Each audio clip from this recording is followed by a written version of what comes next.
Okay, so hey guys, and welcome back to another predictions video. And in today's video, I'm going to be predicting the Adesanya vs Plessis fight. And so if you're new around here and you haven't yet subscribed, please do so. Like video if you do indeed like video, and let's get straight into it. So going into this fight, Adesanya is 24-3 with 16 KOs and 0 submissions, and Du Plessis is 21-2 with 9 KOs and 10 submissions.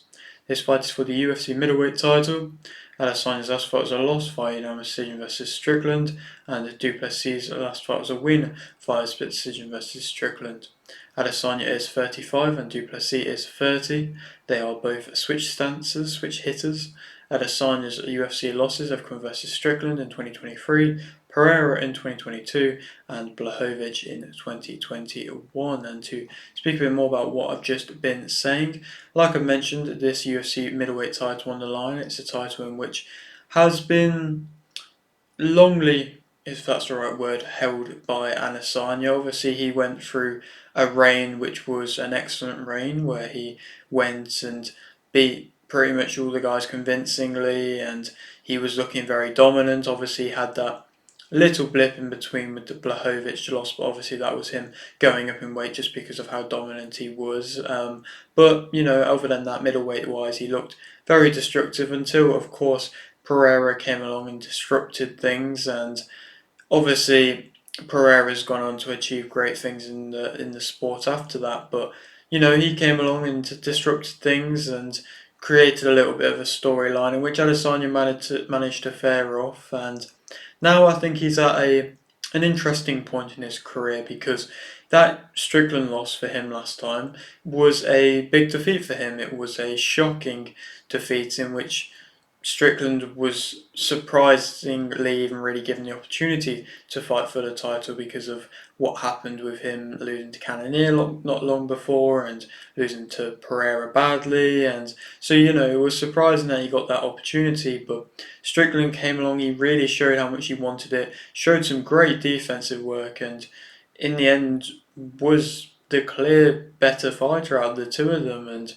really made people question about Adesanya's ability and kind of how much he was really wanting it now. And Adesanya before that, I believe it was the Cannonier fight, and that wasn't really an excellent performance for him either, where he seemed to kind of cruise to a win and not really do too much of note, and just kind of know that he'd be able to win.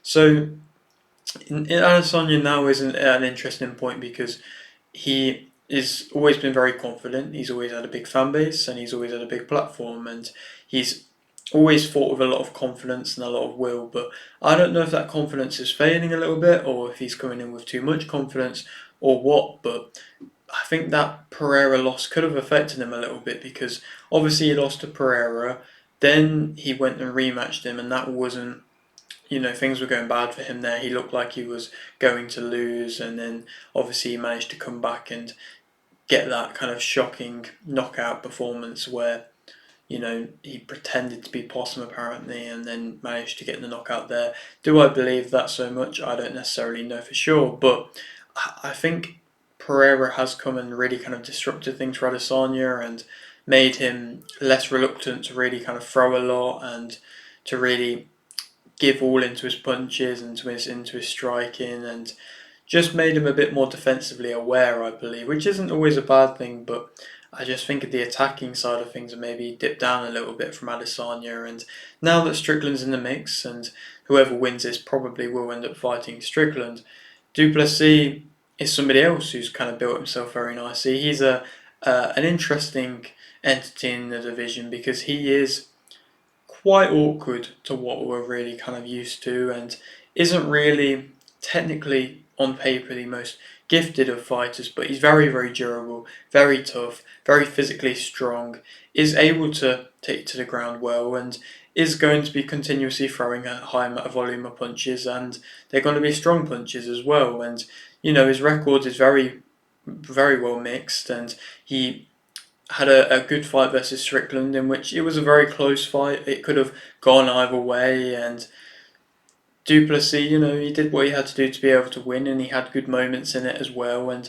definitely looked better than what Adesanya did in that fight versus Strickland for him. So, at the moment, including the likes of Rob Whittaker come in versus, of course he's fighting Chimaev, and so if Whittaker wins that one and him really being back in the mix, and Imavov as well being in the round in the mix, of course he has a fight with Allen as well. So I think the middleweight division has gone from being a division in which isn't really too contested because Adesanya was kind of just beating everybody, to then now at the moment being a really interesting division with, like I say, like 5 fighters in it who are really entertaining and can really stir things up, and it's not just so one-sided in which it once was, which I suppose entertainment-wise is kind of what you wanted to be seeing, to be completely honest. And like I mentioned, they're both switch hitters, but the way that they do kind of switch is very different because Adesanya's is very smooth and quick and natural, and Du Plessis looks like he's flat-footed and he's kind of just moving with the shots and things like that. It doesn't look quite as smooth and everything like that. But at the end of the day, they're both switch hitters, which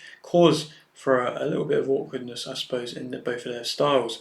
But to speak about them both individually as fighters, Adesanya, positives-wise, he has a great takedown defense, and he's proven that a lot. And I think against the Du Plessis, he's really going to have to show that takedown defense, and if he can work that well, he could definitely find success, because I think striking wise, he might be better than that of Du Plessis, but Du Plessis can be quite physical and is very good at timing takedowns, and it's just going to really test Adesanya's takedown defense. And I don't necessarily know how well Adesanya will be able to get back to his feet. It could be really well, but Du Plessis is good at keeping you to the ground, and like I say, he's very physical as well, so that's going to be interesting. He's very comfortable a lot of the time, possibly too comfortable, cruising through rounds a little bit, but often comfortable and can deal with pressure situations and high pace situations, even though possibly he doesn't always the one instigating a high pace kind of fight. He picks his shots very nicely and has always been known for doing that. Has a nice kicking variety, and I think his striking in general has got a nice variety to it. He's got excellent balance, he's got great countering ability, and often sees shots coming in which he can time, react, and counter well to. Obviously, he didn't see that Strickland strike coming in, which really caught him well, but a lot of the time he's known for being able to see shots coming in and be able to react well to them. I believe he can weather storms well. Does he want to be doing that? No. It seems like he's been hurt relatively consistent as of recent, but like I say, I believe he does weather a storm well if he has to.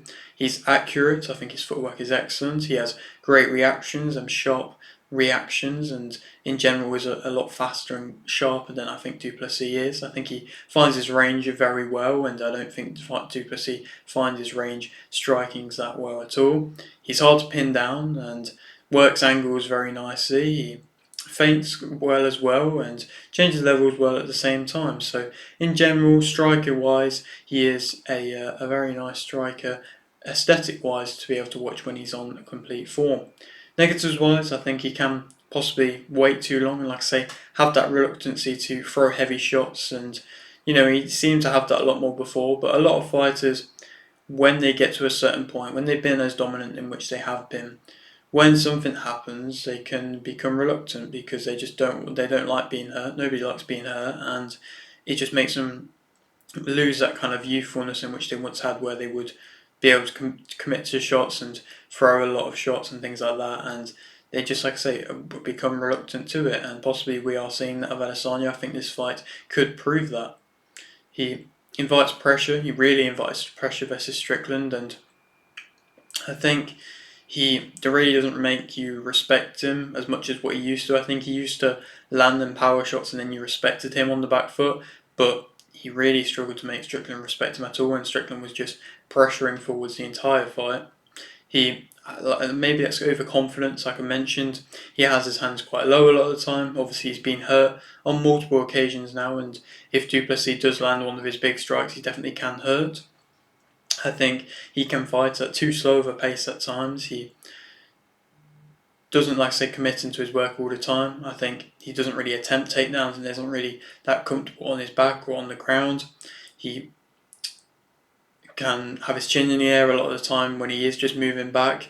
And if Du Plessis, like I say, can land a big strike, which do come from quite far out and kind of come over the top, then he could definitely catch him and hurt him. And I think Adesanya's hooks are quite wide as well, so you can see them come in, but I don't necessarily know if du Plessis' movement's well enough to be able to counteract that. Speaking about du Plessis as a fighter, I think he's got a great chin. He's proven that, I believe, against Strickland, and I believe he does give his all in his fights and does fight at a pretty high intensity and a pretty high pace a lot of the time.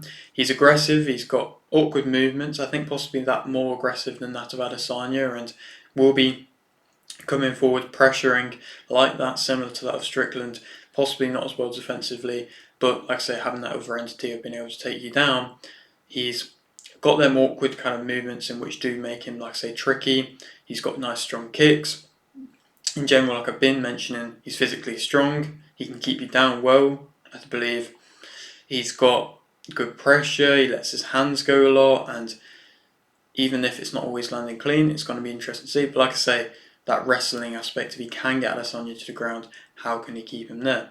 Negatives about him, I think his reactions, his speed aren't really two things anything that impressive, and Adesanya, I believe, does have a lot better reactions and speed, and I think has the capabilities to make du Plessis look silly in this fight with the striking because of how wild and wide and reckless he can come in. I think he can definitely just manoeuvre around and really make him look silly if he comes in and gains a bit of confidence. Du Plessis has about poor defensive movements as well, so if Adesanya does catch him, I think he can hurt him because of the poor defensive movement, the balance. He's definitely there to be hit. He also has really wide shots as well, du Plessis. I think he struggles to get in range. I think his striking can become predictable at times. I think his takedown variety and timing on that is excellent, but I think he can be predictable striking wise. I think he has his head on the line. He stands quite tall. His straight shots aren't anything too impressive, and a lot of time he doesn't really throw a jab with his work.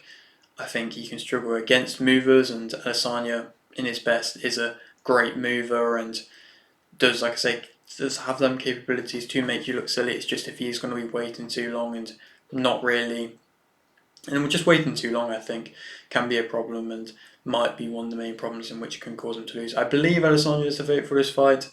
I think Adesanya will win by unanimous decision.